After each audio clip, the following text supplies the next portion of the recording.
Have you ever felt like you're not good enough? Have you ever felt like you're the ugly duckling of the family? Well, that was me. Growing up, I kept hearing comments like, your hair is too curly, got a little belly, you got buck teeth, your skin is darker than somebody else's. Well, needless to say, I grew up feeling very insecure and very timid. I was so timid that I remember when I was in third grade growing up in Mexico, I had the need to use the restroom. Well, being as timid as I was, I did not even have the courage to raise my hand and say, "Can I use the restroom?" Well, I won't tell you what happened next because it wasn't pretty. I never thought that I would be here in front of you. And I actually never thought that someday I might actually be doing some mentoring.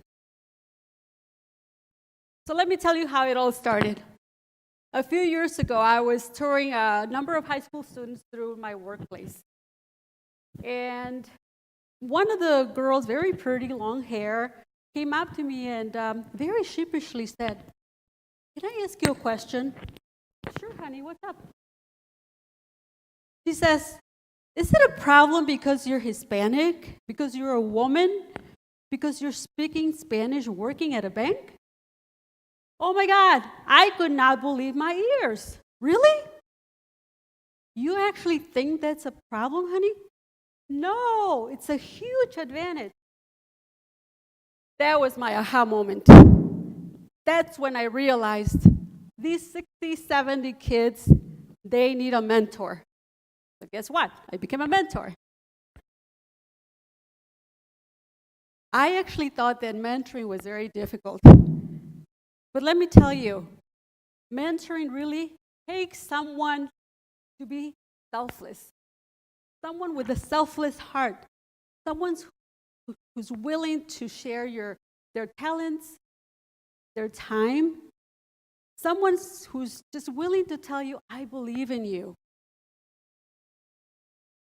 Growing up, I never thought that I actually had a mentor.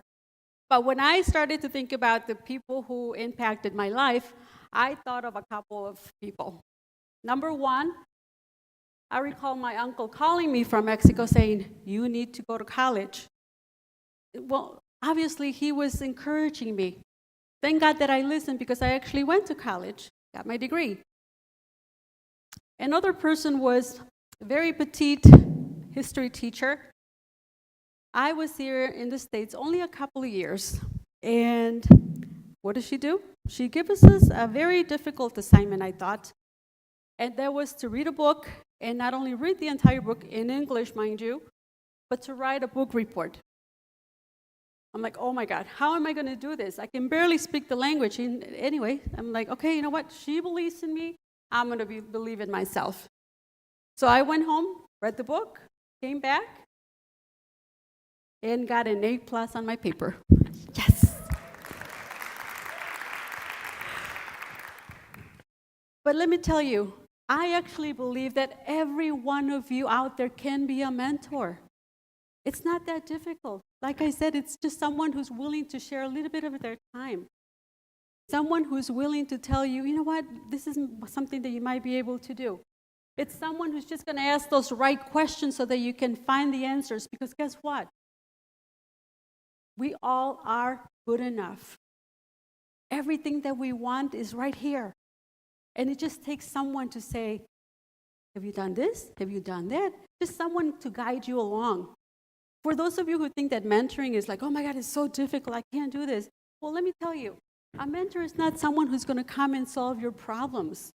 They're not going to come in and say, "Oh, I just got you this brand new job with $10,000 more increase in salary." No, they're not going to do that. They're going to be there to spend time with you, to listen to you, to guide you. So again, I'm asking you, are you going to give yourself an opportunity to impact someone? Are you? So let me say something. I know that if you're just willing to spend that time, you are going to be great. Hashtag be a mentor, because if this little shy girl could do it, so can you.